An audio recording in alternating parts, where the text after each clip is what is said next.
Hi, Asia. So first I want to say congrats to you on being the ESPYs winner this year for WNBA Player of the Year, Best Player. How did you feel about winning the award?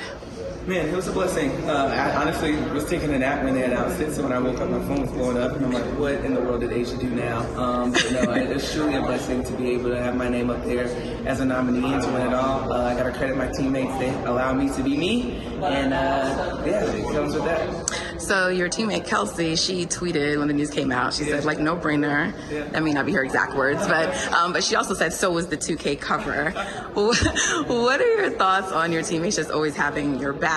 And do you agree with her? Those are my road dogs, for real. Those are my dogs. They're gonna hold me down no matter what, and vice versa. Like when you need people to call on at 3 a.m., 2 a.m., whenever, they're gonna answer. It might take them a couple rings, but they're gonna answer, and I love that about them. And I mean, when it comes to that cover, I don't really pay it any mind because it doesn't really put a roof over my head, it's put clothes in my bag and food in my mouth. So I mean, like, I don't pay attention to any of that. I'm just grateful to be able to play the game of basketball and to help just be that person that young girls can look at and say, hey, I want to be like her. So cover, no cover, I'm still going to be me, whoever I am. And I love that. How about that? That was Asia Wilson with a one-on-one, an exclusive with our Vegas reporter supreme and producer and on-air host, Natalie.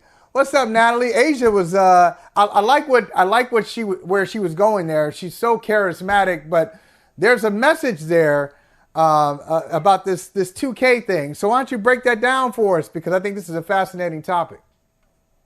It is. And there's actually a lot of layers that obviously wasn't uncovered in my conversation with her. But Sabrina Ionescu was elected, or chosen rather, to be on the NBA 2K cover for the WNBA edition. This is only the third time that they're doing that. So a couple of years ago when they did a WNBA edition for the first time, it was Candace Parker, and that was commemorating 25 years of the WNBA. And then last year it was Sue Bird and Diana Taurasi.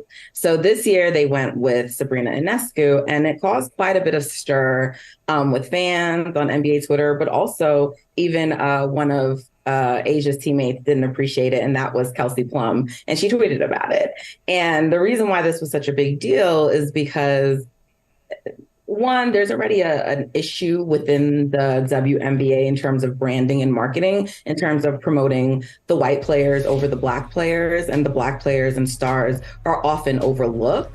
But in particular with Sabrina, and perhaps it's because of her Kobe connection, but she seems to be elevated and marketed and hyped in a way where her accolades and her resume don't match the amount of marketing and attention that she receives. So, Kelsey obviously voiced she thought Asia should have been it. But I mean, even Breanna Stewart, like, there's just players with clearly better resumes. And this is no disrespect to Sabrina. She's still young in her career, and it doesn't mean that she won't achieve more. But part of the 2K cover, and part of this being so important, if we're trying to grow the women's game, is we want to properly be teaching people about it. And we're just overlooking some of the biggest stars, the greatest players. This is like overlooking a LeBron or a Steph or a KD in favor of a Devin Booker, no disrespect, but in a league that's much smaller and less known, you want the biggest faces, the biggest stars. Asia's potentially the face of the league, and why Sabrina on the cover? So this was a big deal.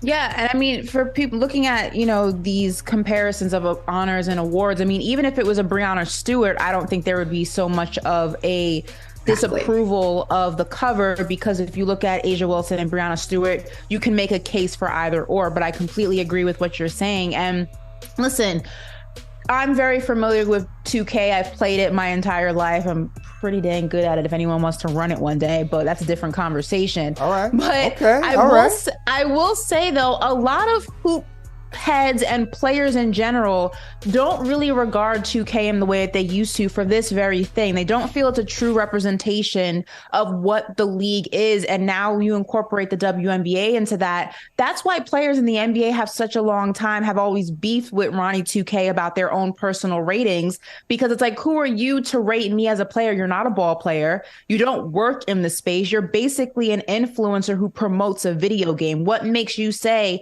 I'm a 95, this person's an 84, that person's a 74?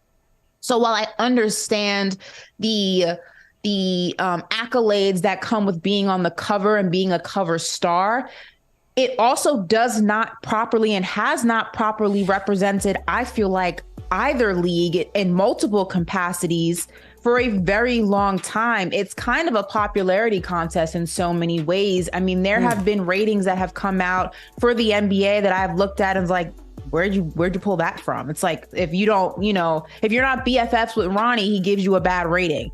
So I completely understand, though, the frustration, especially, listen, for people who aren't familiar, this is not strictly a WNBA video game. It's a WNBA version of 2K. But like to Nat's point, if you're trying to get away from that and one day have your own video game, the own NBA or a WNBA 2K version, which I believe is more than warranted, it has to be a proper representation of what that league is. And by giving it to the same faces and the same players, you're only familiarizing a fan base that may not be familiar with the league at first and starters with only a few names, and that's not fair. Yeah, I mean, the Aces just won a championship. Like, what are we doing with the MVP of the league? But I agree that if it was Brianna, like, it would not be an issue at all, right? I mean, the players voted her. If you put back up, or I think actually we have a tweet with actually the rank, so let's throw that up. But like the players for All-Star, like the same way that the NBA does, they rank the players. So they had like the players vote, the media vote, and then the fan vote. And I mean, the players had Brianna as 1 and Stewie and Asia as 2. So we know who the players deem as the top 2 in the league. That's where the media had it. And that's also where the fans had it. So look at the people who watch the W, the media who writes about it, and the players who play in it all have those as the top 2 players. Sabrina is nowhere up in those categories. And yet she, look at her, and she's making, the cover. And her accolades and resume and everything, just her stats do not compare. Well, speaking of stats not comparing, let's just take it a little bit larger here, because you said the Aces just won a championship and looks like they're about to win another one. It's ridiculous. They won 18. They won 18 out of 20. And Asia Wilson is doing, it's not just Asia, it's not just Kelsey. Like, they won last night, balanced scoring. 3 players, 20 points or more. I mean, it just, it seems like 3 years ago that their head coach had some issues and was suspended. That did not stop them at all. Natalie and goodness, Ashley. Oh my God. Wow, okay. I forgot their name. What's your names again? James? What is it? James Johnson? I don't know. I'll take it. Thank you. Well, they are the super team. They are the. But if you remember, Michael, are they the team to beat though? Are they the team to beat? You look at anybody and say there's no one even in their category right now. And how about New York? How about the Liberty? No, they're not. JA and I tried to tell you this in the summer. Right now, last night they beat the Mercury by 26 points. That's the 5th time this season they've beaten a team by 25 points or more. That doesn't even include when they beat the Minnesota Lynx by 24 points.